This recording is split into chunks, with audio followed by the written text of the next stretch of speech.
Magandang araw mga kaibigan.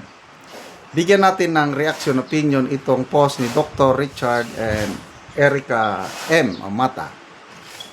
Title, The Political Grandmaster. Many great analysts questioned BP Sara before. Ang unang tanong noon is, bakit si Amy at Camille ang in-endorse niya? Nung midterm election last year, ako, ayoko na kay Senator Amy noon. Camille, ayoko rin. Meron na akong Duterte 10, okay na sa akin yon. Meron na akong 2 idadagdag. Kaya lang, biglang nag-endorse si BP Sara ng +2. Camille and Amy. Ayoko noon. Kasi dismayado na ako sa mga Marcos. Isa ako sa mga nagsasabi noon na never to Marcos again. Kaya lang, dahil yon ang endorsement ni BP Sara, I trust in her judgment. May nakikita siya na hindi ko nakikita. Kaya, kahit ayoko dahil may tiwala ako sa kanya, binoto ko yung 2.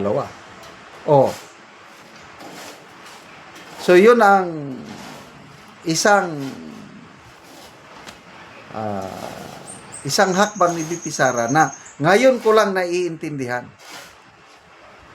Next, sabi dito, then came the formation of the Brave 13. It was a mission impossible, especially with the influence of the present administration. Akala ko wala nang pag-asa na magkakaroon pa ng kudita dahil matibay sila yung lahat ng resources nasa kanila. Kahit si Senator Alan Peter Cayetano, sa isang interview sabi niya na wala na tayong pag-asa na lalabas ang katotohanan sa ngayon. Hintayin na lang natin sa 2028 sa bagong administrasyon at dyan na lang magkakaroon ng katotohanan o yung tunay na investigasyon sa flood control na walang pinagtatakpan. Then, bigla na lang, May 11, nabulaga ang halos lahat, lalo na yung pag-appear ni Bato. So, agree ako dito sa sinasabi ni Dr. Mata na it's an impossible move.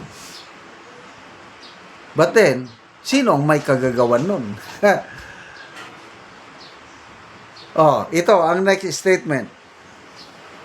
Everyone was shocked except perhaps the political grandmaster herself, BP Sara. Sinasabi dito, ang utak sa pagbuo ng Brave 13, walang iba kundi si BP Sara. Now I understand. I don't know kung mag-agree kayo dito. Kailang, yes. Diyan mo makikita kung gaano kalalim mag-isip, kung suwabe gumalaw si BP Sara. Nagawa niya na noon. I don't know what year. Panahon ni Tatay Digong as president. Walang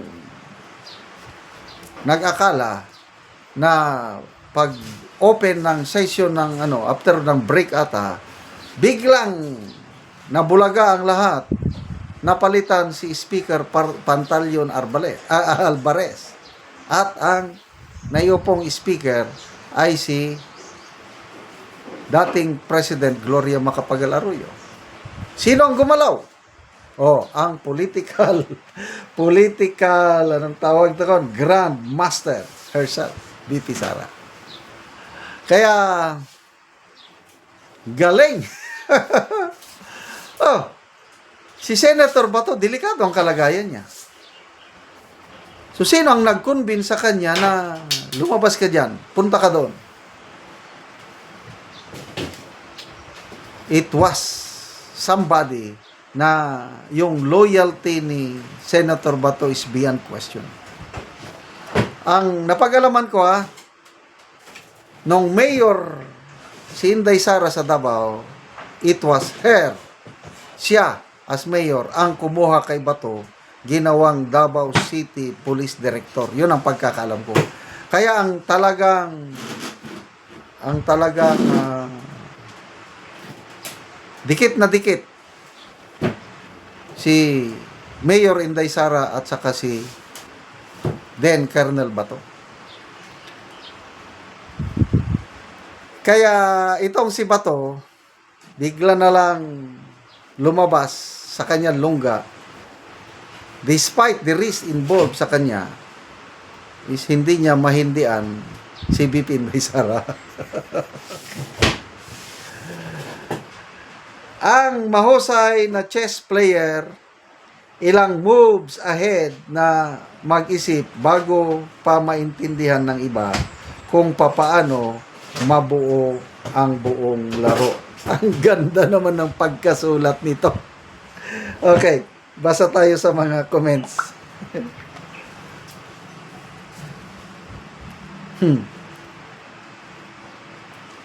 Janet Boising, endorsement to Senator Amy and Senator Camille was great move for BP Sara. Tama si Senator Marcoleta. Matalino man ang matching, ay matching pa rin. Naisahan sila. Ava Loksin, ha ha ha, I told you. She moves, meaning si BP Sara. She moves like a chess player. When she spoke in the public, it takes time because her brain function the most. Zoe Autumn, tama ka Dok.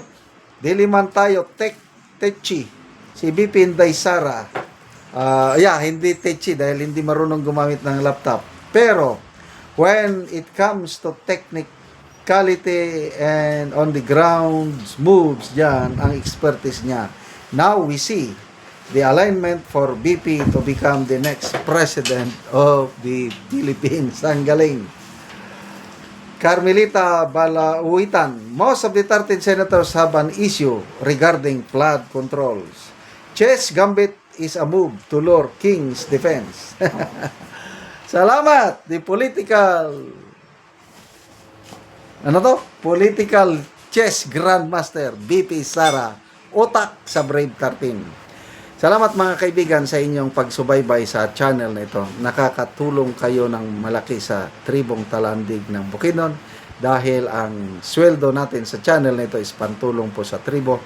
Namimigay tayo ng libreng yero at pako para makapagpatayo sila ng mas maayos na tirahan. Panoorin nyo ang video na ito. Karon mao na ni ang atop sa natagaan na mo og giro nga mga silupin lang in town. O kini ang iyang atop nga yero nga lata na gyud kaayo nga dagko na kayo og buslot. Makita gyud nato nga dako na gyud siya og mga buslot tungod sa gidugayon na nga ilang mga atop. Og karon mo pod ni ang yero nga mong ginahatag sa mong gitaba nga ilang iatop karon. Ano kay ni Desin ga? Gani ni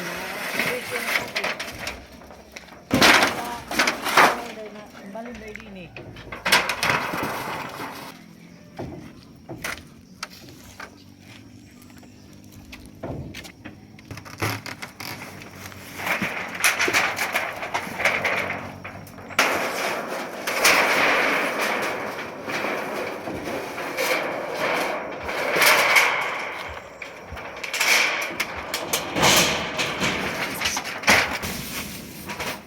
Uyudan o diyan.